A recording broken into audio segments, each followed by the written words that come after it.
Today's topic is healthy masculinity versus toxic masculinity. Welcome back to the Anchor Show, guys. My name is Andrew, and I'm glad to have you here. If you are new to this channel, welcome. I appreciate you stopping by. I hope that you go ahead and subscribe and become a part of this membership movement and this family that I'm trying to create here. For my returning subscribers and fans, thank you. I appreciate the love. Thanks for being here. What is masculinity, first of all, right? That is something that we must first define, right? What is masculinity? So what I'm going to do, I like to use the, with certain things, I like to use the internet's definition. So let me get that for you and tell you what it says. Masculinity refers to the socially constructed behavior, roles, and attributes associated with being a male. Though these standards vary significantly across culture, generation, and individual identity. Traditionally, masculinity has evolved traits like strength, independence, assertiveness, and emotional stoicism. But contemporary views often advocate for healthy masculinities that include emotional expression, vulnerability, and authenticity, moving beyond narrow societal norms. I think that's a pretty good description, quite frankly. So it is essentially a socially constructed behavior, right? Now, so just like everything in life, there is positive and there's negatives, right? So let's look at the negatives surrounding masculinity. I think one of the main points about negative masculinity is how much it suppresses emotional intelligence and even self-awareness, right? Somebody who walk around with this alpha type personality, just constant, never turn it off, in most cases no one really likes that dude. Like you're a bit of a turn off. And yet you might have a few females that find that to be attractive. Some guys might look at it as, a tough guy, maybe aspire to be like that. But overall, if those super alpha type personality who is just, these arrogant type who just walk around acting like they're just made out of steel, physically and emotionally, that's considered toxic, right? If you're suppressing your emotions and suppressing your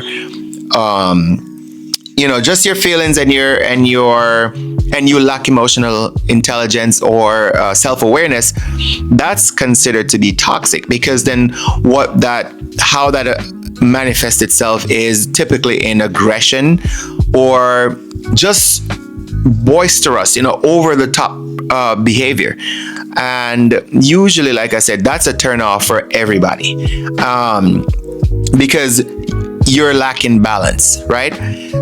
It is okay 100% to be masculine. It's okay to be alpha. It's okay to be, just that presence in the room that everybody sees when you walk in, right? Everybody sees that energy, they feel it, etc. But for everything, there has to be a balance, right?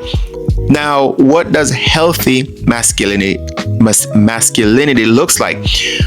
Before I get to it, I want to make a reference to the video I made about what it means to be a man in 2025, right?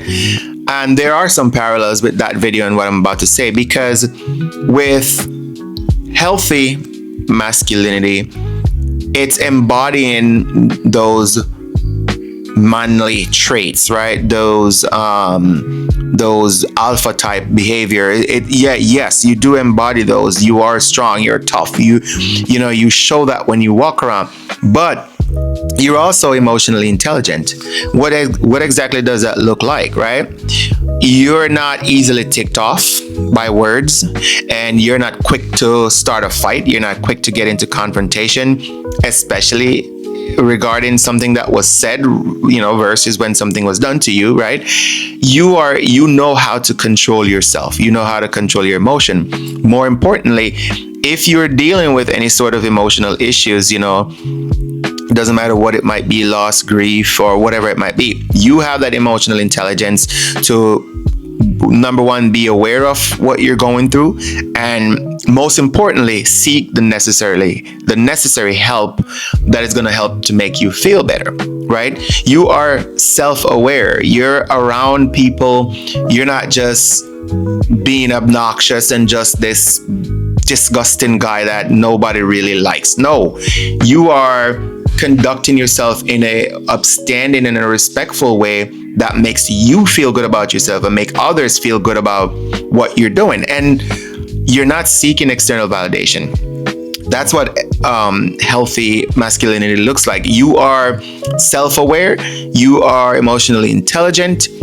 You are, you are conscious of the things you're doing, but you're not seeking external validation. You don't need somebody to tell you, "Oh yeah, you're a real man." No, you know you're a real man. You know that.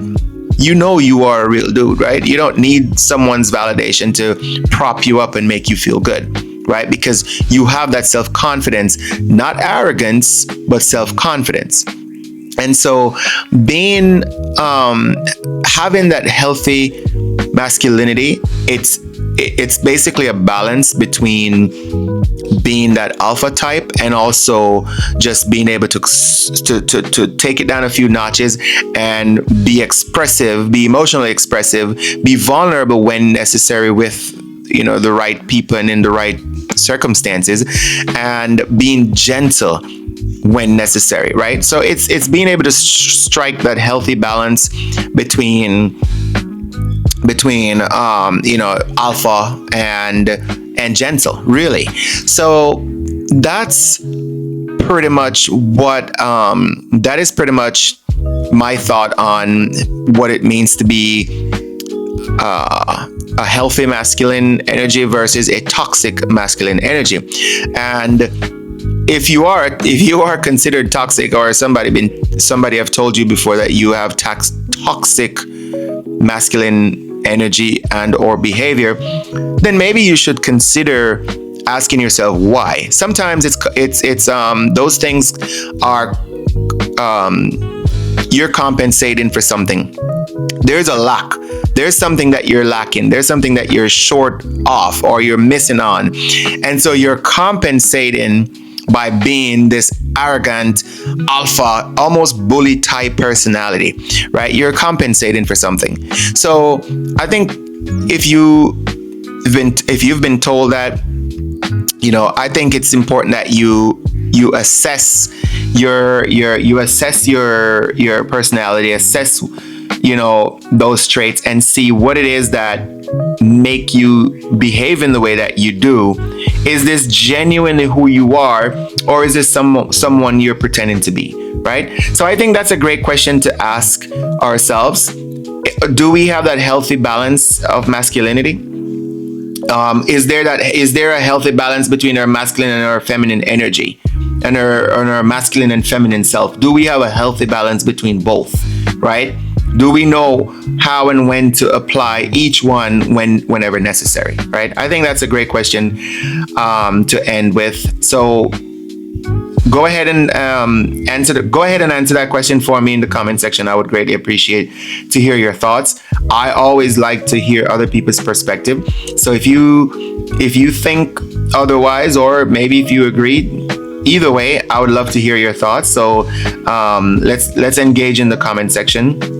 And once again, guys, thank you so much for your support. Thank you for watching this video, sticking around and watching to the end. If you have not yet subscribed, please go ahead and subscribe, like this video, turn on the notification bell so you are aware of the next one. And most importantly, share this video as well with someone that you think that can benefit from it. So until the next one, let's continue to grow, evolve, and transform into the best version of ourselves. Peace.